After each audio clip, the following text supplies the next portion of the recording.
welcome to SVG TV's news for Wednesday, November 30th, 2022. I'm Triska Campbell with the details. Preparations are being finalized for the state visit of Cuban President Miguel Mario Diaz-Canel to SVG this weekend. Providing an update on the visit on radio today, Prime Minister Gonçalves said that he is currently waiting on the Cuban authorities to give the okay to release the program schedule for the state visit. Prime Minister Gonçalves said a committee from Cuba is currently involved in a security check in preparation for the visit. Cathy Ann Barnwell and the Permanent Secretary of the Office of the Prime Minister, Andrew Jackson, came to say, Prime Minister, we want to go over where we are with the visit of the President now, because there's a committee in the Cubans. The Cuban ambassador is involved. Some persons have come in from overseas, from Cuba, to do checks and so on, and you know, usual issues now, logistics, security, all the various arrangements, who's to do what is the details of the program. I asked the Cabinet Secretary to check today before Cabinet to get the okay from the Cuban authorities as to the time when we can release the program itself, because you know you have to do things in accordance. You're having a guest. The program is more or less finalized. You know, Johnny P. Mm-hmm. All right. But it's going to be a real working program. You know what I mean? Yes. And not a lot of quote glamour issues attached to it now. Mm-hmm. Mm-hmm. Huh? Yes. All right. Working program of substance, and so that is, and then Dr. Gonçalves further noted that after the visit to St. Vincent and the Grenadines, the Cuban president will leave for Barbados for the 8th Cuban summit, which the PM will also attend. When the president leaves here, he will go to Barbados, where I have to go to Barbados too, because we are in the 8th Cuba CARICOM summit in Barbados on Tuesday. Okay. All right? All right. But the first Cuban president to come, Fidel had promised to come, then he got sick. Raul was saying, well, he might have come for the opening of the airport, but he sent the vice president. But I still hope to see Raul sometime. Mm-hmm. But I'm very glad to see my friend Miguel Diaz-Canel, who is the first leader who was not in the Sierra Maestra, because he was born in 1960 or slightly thereafter, when the revolution triumphed on January 1st, 1959. Yes. So that's a new generation of Cuban leaders, and I'm very happy to see a good friend of ours is coming to visit us. The University of the West Indies Open Campus will be transformed into the UWI Global Campus. This was noted by Prime Minister Gonçalves, who attended a special meeting of the University Council on Monday. Prime Minister Gonçalves says in addition to the traditional open campus activities, which include various degree programs, part of the idea of the global campus will be the establishment of an international school for development justice, which deals with issues such as the economy, climate change, the sustainable development goals, and advocacy issues, which will be developed for graduate programs such as masters and PhDs.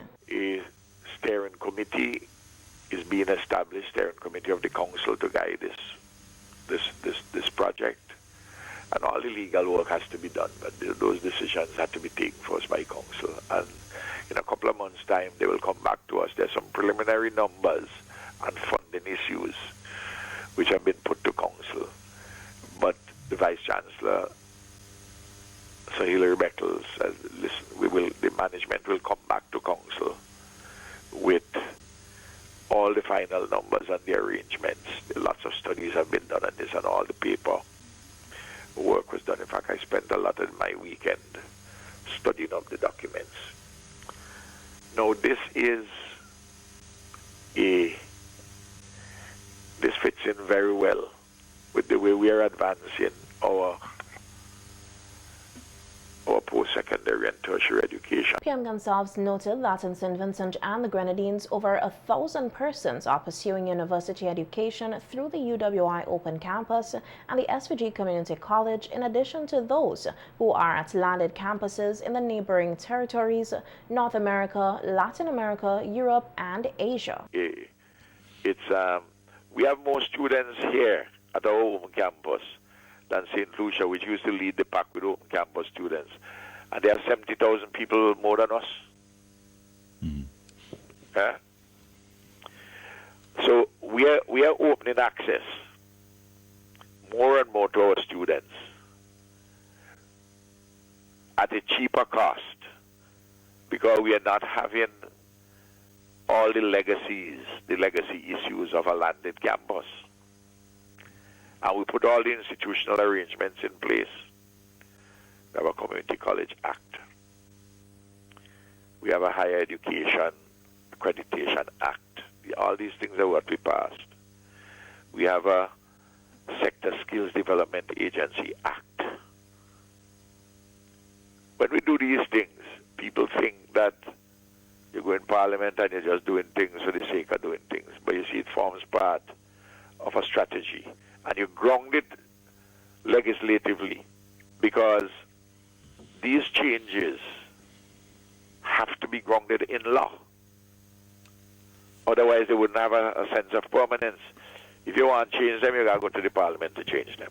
Of course, another government wouldn't put the level of resources, so you could have the legal framework and the thing be a shadow now. For the first time in 35 years, Prime Minister Dr. Ralph Gonsalves is back on the UWI Council, which is the highest decision-making body of the university.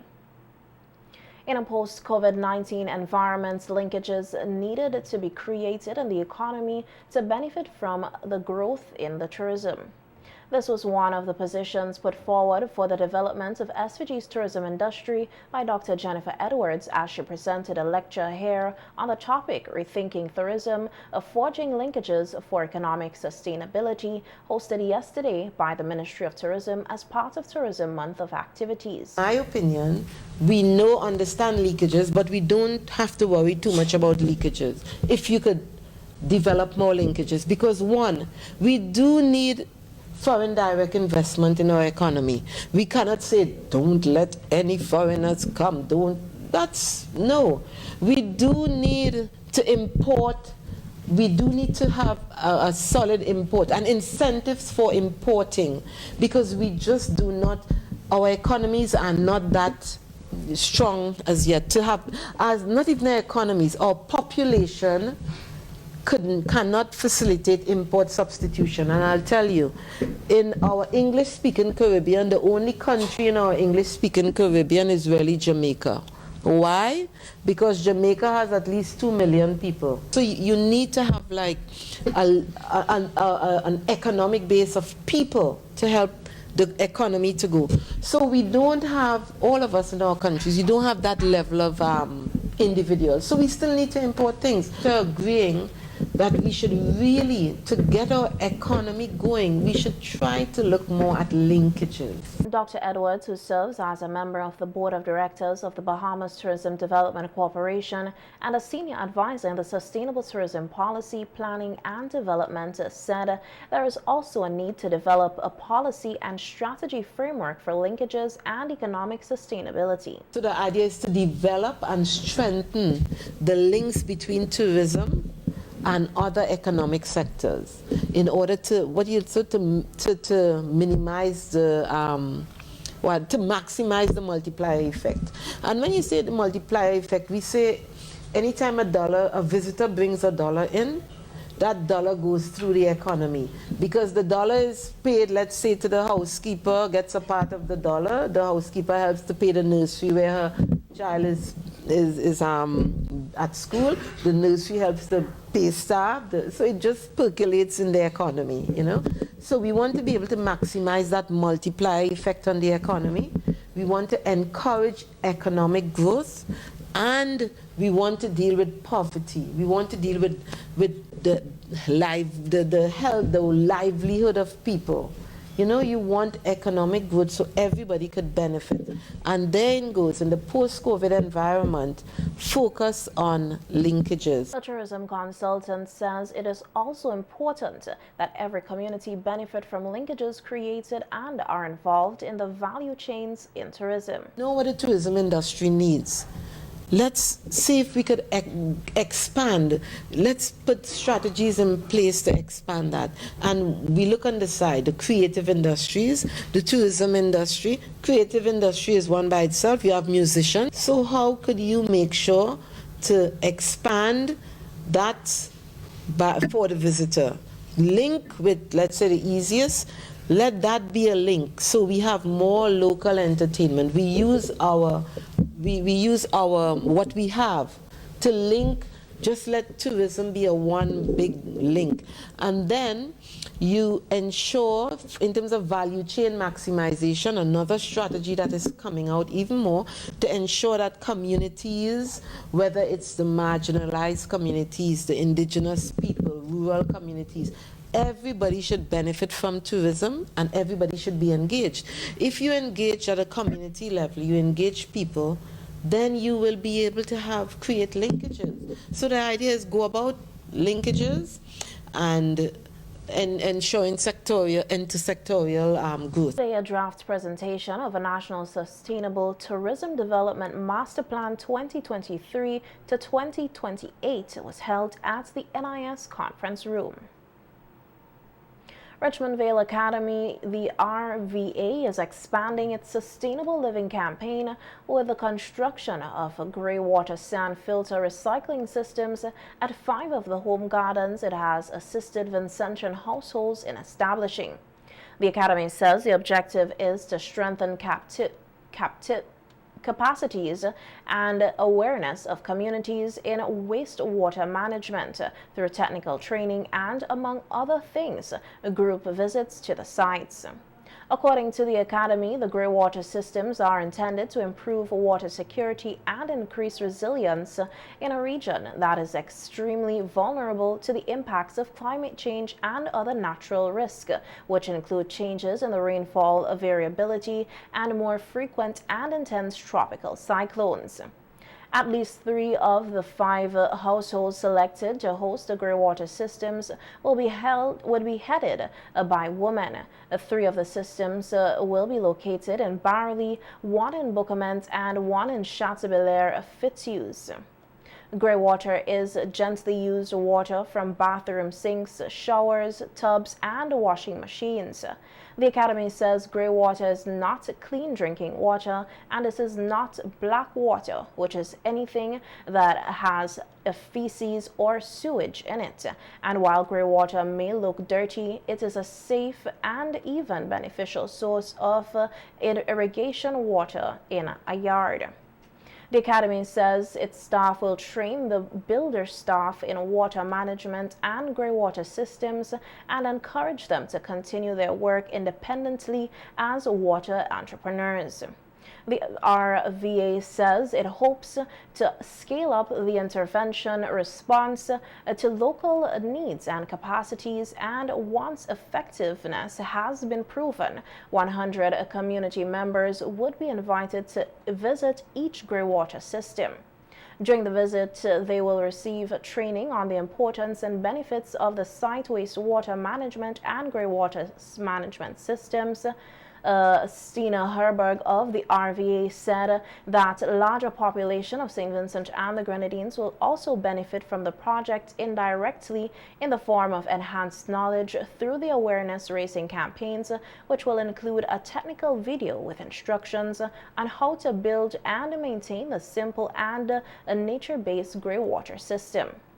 The project is being supported by Global Water Partnerships, Caribbean GWPC, in collaboration with the United Nations Environment Programme, UNEP, and the Catania Convention Secretariat's Caribbean Environment Programme, the CEP.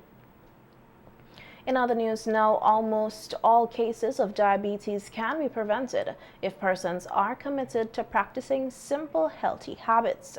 This is according to infectious disease specialist Dr. Gerald Thompson, who on his health program on Visit Treat today spoke about how eating unhealthy food can affect the pancreas, which is responsible for producing insulin in the body. Caribbean. It was in 2007, some time ago, that the Caribbean heads of government came together to address these problems of NCDs. There was a Caribbean crisis, they declared, in NCDs. That is heart disease, diabetes, cancer, and inflammation or arthritis in the case of the Caribbean. Globally, 1 in 3 adults are overweight. For that matter, 45 million kids under the age of 5 are also overweight. And they, about 48% of them actually are in Asia and Africa. It doesn't seem to be that big a problem in the Caribbean. But the CARICOM region did a report in 2007. And they found out several things. One, the chronic diseases cost greater than 65,000 lost years annually. That 2, heart disease in the Caribbean had the highest death rate in the whole of the Americas.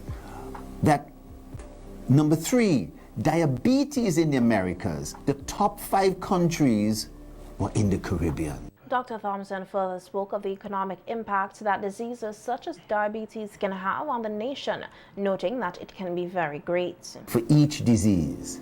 And so combined, when you add up all these NCDs, if you don't pay attention to you individually or as a nation, you are going to find some serious problem. I mean, St. Vincent and the Grenadines, diabetes is therefore a serious illness and stands out among the NCDs.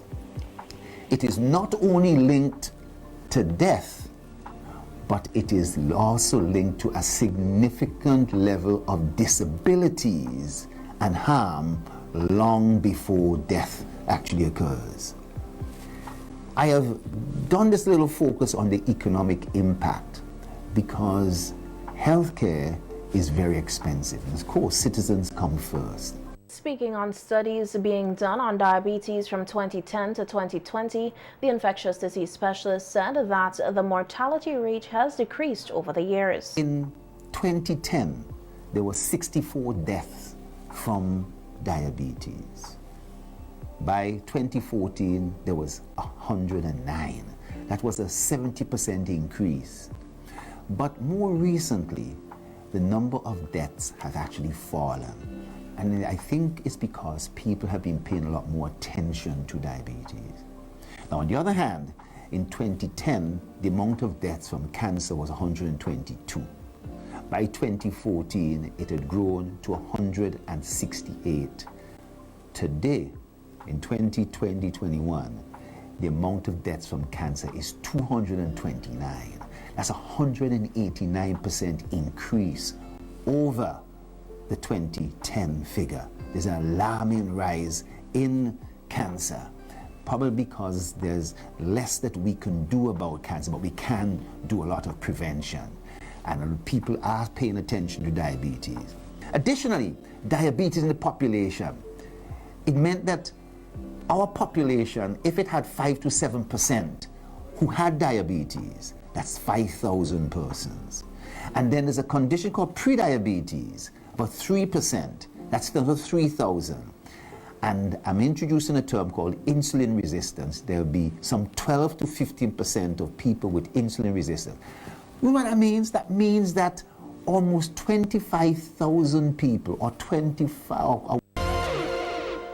A 29-year-old laborer of Clare Valley lost his life after a wall collapsed on him yesterday evening in Kettles. As we hear in this report, the community of Clare Valley is trying to come to grips with the death of the young man. The 10-feet wall from the abandoned property in Kettles came crashing down at around 5 p.m. yesterday, trapping 29-year-old Edison Tremenham, also known as Bumpkin. Tremenham, a laborer, was hired to work on another section of the property. At the time of the accident, daughter of the owners of the property was home when it happened. Speaking off camera, the daughter said when she heard the thunderous noise, she ran outside but thought Trimenham had left for the day. However, his radio was still on and her fears were confirmed when she shouted for him and got no reply. Meanwhile, in Clear Valley, family and friends were in mourning. Mother of the deceased said she learned of her son's demise from residents. Yeah, probably like he went for shelter and it collapsed on him. When the police them take them off, take it off on him and things like that. Stomach, when we do much today, stomach mash up. You are in a video. Yeah. And he used to crack to the side. Crack. Everybody tell me just humble myself and be good. Yeah. Tremenham lived with his uncle Dwight Thomas. He had to call me uncle. We take him from small, and since he born, his daddy bring him by we. So he's there from ever since. I really feel sad and down for what happened. Yeah, me take it real hard. Cause from small, he go up with we. Me could call upon him anytime. Anytime me could call upon him. Anything more than me can do it right away, me call him and me get done. Friends of Tremenham says they are still in shock at the sudden passing of their beloved friend, noting that it was just 2 months ago they buried some of their friends who were involved in a tragic accident in Sandy Bay. Then that was the strongest man in his circle who would have stand up for his sister and them and all these things. And I go on in the neighborhood, you check, I know what happened around the place here, so you check us in with all them kind of dead thing, where all the young youth just a drop out just so like if there's something they set against me. Went to work, I saw him the same morning when he was packing his bag to go to work. Me hailed him up and thing and he answered me and that was it. But we never expect such tragic moment and we never expect nothing to happen like this because not to say is any violence he was in or anything like that, you know. But I'm still feeling hurt because I can't understand how we're facing so much deaths at this time. Larissa Pugsley, SVG TV News. Police have arrested and charged Nicola King, a 33-year-old farmer of Salt Rivers, with the offense of escaping lawful custody. King, who was in custody at the Georgetown police station, escaped lawful custody between 2:30 p.m. and 3:10 p.m. on Tuesday, November 22, 2022. He appeared at the Georgetown Magistrate Court on Monday, November 28th, and pleaded guilty to the charge. He was fined $400 EC to be paid in 1 week or 3 months in prison in default of payment. A Coast Guard officer, Chief Petty Officer COP Gordon Charles, is now the holder of a Master's of Science degree in Marine Affairs, specializing in maritime education and training from the World Maritime University based in Sweden. A CPO Charles graduated on the 31st of October 2022 with a grade point average GPA above 3.0. The RSVG Police Force says this outstanding achievement demonstrates Charles's commitment and resilience through hard work and sacrifice. Charles was awarded the scholarship funded by the International Maritime Organization, the IMO Korea, on a recommendation from the SVG Maritime Administration to undertake the master's program. He left SVG on September 19, 2021 for Sweden and successfully completed his degree in 14 months. He is the first Vincentian to pursue studies in this field of maritime education and training. Charles, who has over 25 years of service as a Coast Guard officer, intends to pursue a doctorate in maritime affairs in the near future.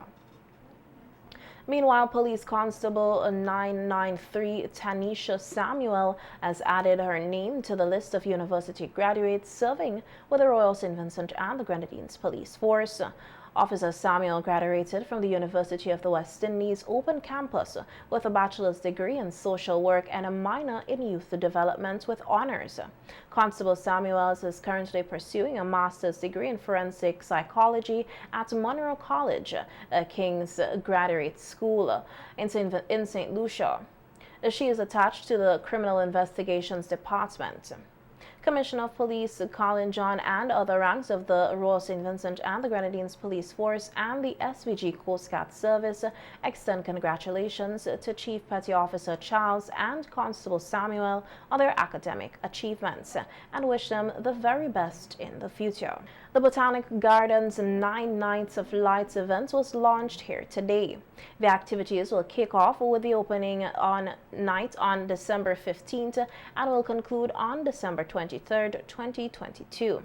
Speaking at today's launching ceremony, Chairman of the National 9 Mornings Committee, Randy Bomani Charles, said it was challenging over the past 2 years to host the 9 Nights of Lights events due to the COVID-19 pandemic. Last year, 2021, by extension 2022,